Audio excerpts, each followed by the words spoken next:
Здравствуйте, с вами в студии Марго Гантар, и вы смотрите 20-й Stop Fake News, выпуск о опровержении неправдивых новостей о событиях в Украине.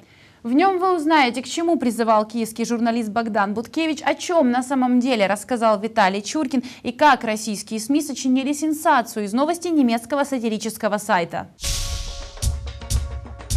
31 июля российский телеканал Life News показал отрывок видео из эфира украинского канала «Громадське ТВ». В нем украинский журналист Богдан Буткевич якобы призывает убивать людей на Донбассе. Это не просто депрессивный регион. Это не просто депрессивный регион, понимаете, там настолько большой комплекс проблем. И главное в том, что там просто дикое количество абсолютно ненужных людей.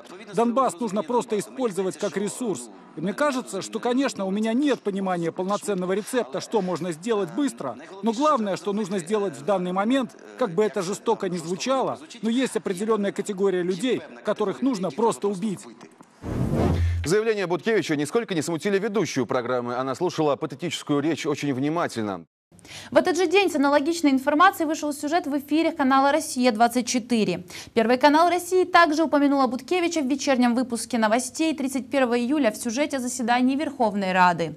Эта новость разлетелась по сайтам, однако это монтажный фейк. Его источником стал видеосюжет под названием «Богдан Буткевич. Все просто. Нужно убить 1,5 миллиона жителей Донбасса», который длится 49 секунд. Но, во-первых, если просмотреть видео невооруженным глазом, можно увидеть 3 монтажные склейки. Они свидетельствуют о том, что это не целостный монолог, а 4 разных отрывка. Во-вторых, есть и оригинал, который длится 31 минуту 52 секунды. Если даже исключить 7-минутное включение по скайпу другого журналиста, которое входит в оригинал сюжета, видно, что по сравнению со смонтированным видео в 49 секунд, видеосюжет с Буткевичем длится в 20 раз дольше. Особое внимание нужно обратить на видео с 19-ї минути. Це не просто депресивний регіон, розумієте? Там настільки великий комплекс таких грона проблем, і головніше, наприклад, тому, що там просто дика кількість абсолютно непотрібних людей в економіці, в першу чергу. Тобто їм неможливо дати роботу. Бо ця вся економічна структура, яка там побудована, вона настільки неефективна, це просто важко уявити, повірте мені. Журналист отреагировал на публикацию смонтированного видео. Насчет убивать. Я говорил, что убивать нужно террористов, с которыми нельзя договориться и которые взяли в руки оружие, написал он на своей странице в Фейсбуке. Так как ведущая Настя Станко слушала Буткевича более 20 минут, а не 49 секунд, она понимала, что он говорит об убийстве террористов и отдельно о 1,5 миллиона лишних людей, у которых нет работы. Поэтому она выглядит настолько спокойной в кадре. В-третьих, этот эфир Громадского записали еще 29 апреля, а смонтированный отрывок выложили в интернет 31 июля, то есть через 3 месяца. Почему внезапно главные каналы России показали в новостях отрывок видео 3-месячной давности, это скорее вопрос к редакционной политике, чем к новостным стандартам.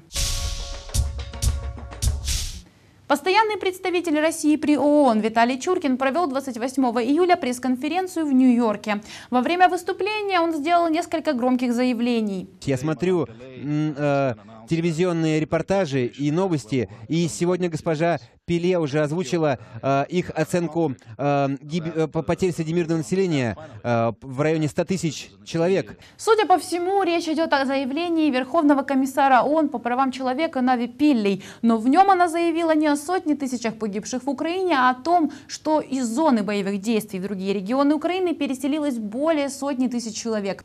Что касается погибших, согласно отчету Управления Верховного комиссара по правам человека ООН, с начала проведения антитеррористической операции по состоянию на 26 июля их количество составило 1129 человек. В этом же отчете особо отмечается, что вооруженные группировки на востоке Украины похищают, пытают и казнят людей, среди которых учителя, студенты, шахтеры и местные политики. По данным ООН, количество таких людей составляет не менее чем 812 человек.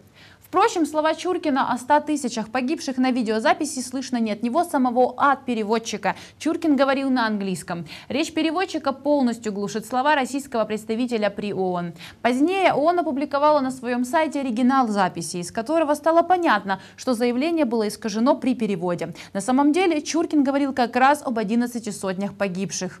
Тем не менее, именно в искаженном переводе запись сейчас представлена русскоговорящему сегменту интернета, в том числе размещена на сайте телеканала Russia Today. Сайт российской газеты «Московский комсомолец» со ссылкой на немецкие СМИ опубликовал новость о якобы признании украинского пилота-штурмовика Су-25 в том, что это он сбил малазийский Боинг 777 над Украиной. Журналисты допустили, что этот материал может произвести эффект разорвавшейся бомбы. Пилот, имя которого не называется, подтвердил, что малазийский самолет был сбит из его бортовой пушки. Это признание странным образом совпало с публикацией фотографий четких отверстий на обломках Боинга, которые, по мнению некоторых экспертов, не могли возникнуть от ракеты комплекса «Бук», утверждает «Московский комсомолец». Эту же новость перепечатали ряд других российских СМИ помельче. На самом же деле она является полностью выдуманной. На сайте Wahrheit für Deutschland, на который ссылается «Московский комсомолец», перед новостью красными буквами на 3 языках – английском, немецком и даже русском – написано, что источником материала является сатирический сайт. Первоисточником новости под материалом указан ресурс Allgemeine Morgenpost Rundschau. При этом в разделе «Импрессум» на этом сайте написано: Allgemeine Morgenpost Rundschau является сатирическим сайтом. Это значит, весь контент, который вы здесь найдете, является полностью выдуманным, а иногда даже крепко перевранным. Если вдруг та или иная статья случайно пересечется с реальностью, то это не наше дело, а реальности.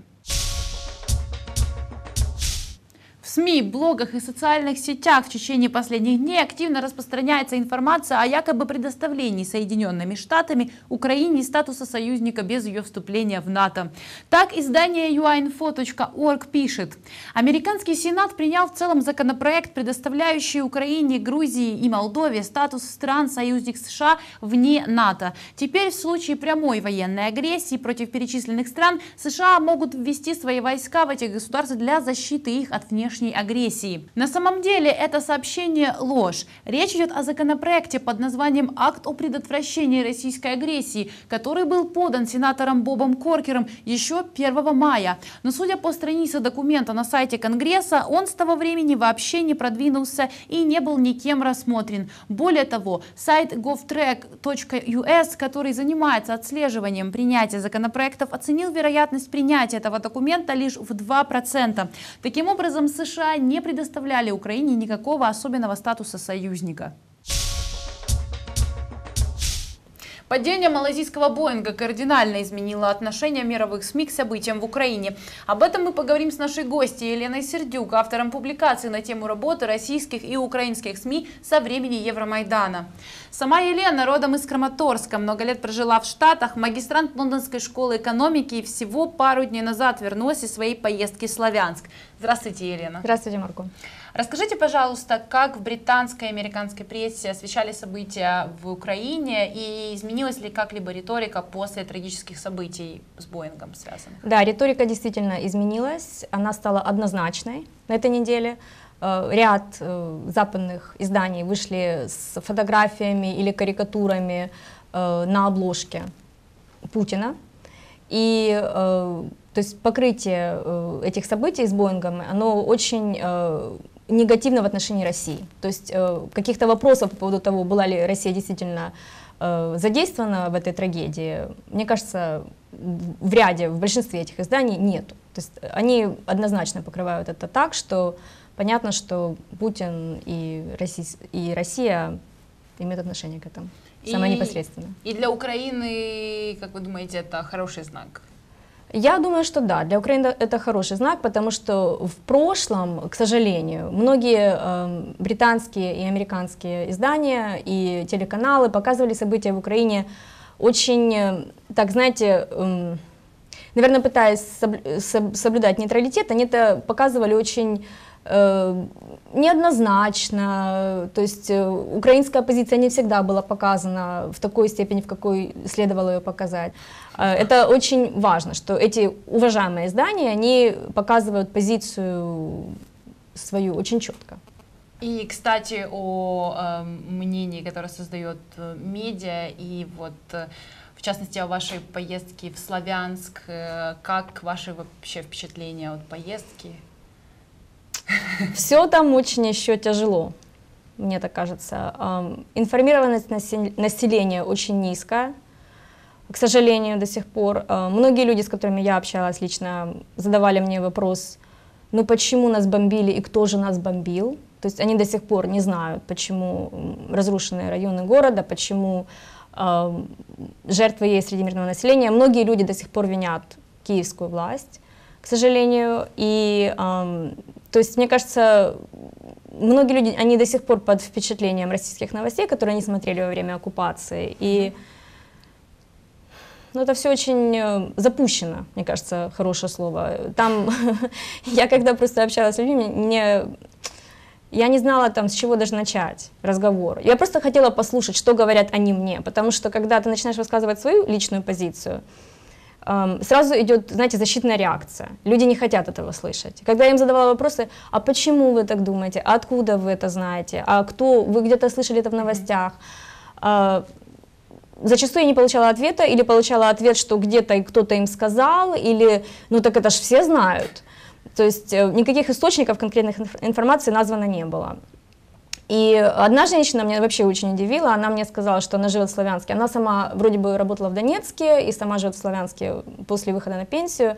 Она мне сказала, я по-хохлядски не понимаю, соответственно, да, это прямая цитата.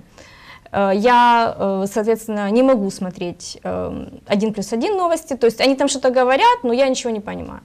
И вот это, мне кажется, большая проблема в том, что люди просто игнорируют украинские СМИ, а русский эквивалент — это российские СМИ.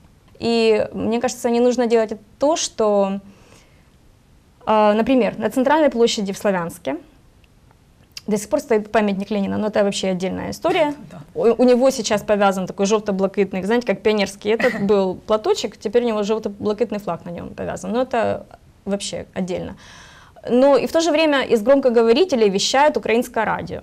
Причем очень громко и, ну, понятно, на всю площадь. Да, на площади никого нет. Это никто не слышит. И впечатление довольно-таки, это все создает негативное, это насаженности создает впечатление. Мне кажется, поскольку там такой регион очень чувствительный и, ну, скажем так, проблемный, да, то необходимо это все делать более деликатно. Потому что такое вот как-то агрессивное информирование населения, оно вызывает только негативную реакцию. Ну, таким образом, мягким каким-то вмешательством можно это помочь этой ситуации, да? Да, я думаю, что да. С нами в студии была Елена Сердюк, и вы смотрели 20-й выпуск Stop Fake News. Больше опровержений вы можете найти на нашем сайте stopfake.org. Благодарим за ваш интерес и поддержку. Следите за развитием событий вместе с нами, подписывайтесь на наш YouTube-канал. Если вы считаете наш проект нужным, вы можете поддержать нас. Реквизиты для перечисления средств вы найдете на нашем сайте stopfake.org. Оставайтесь с нами.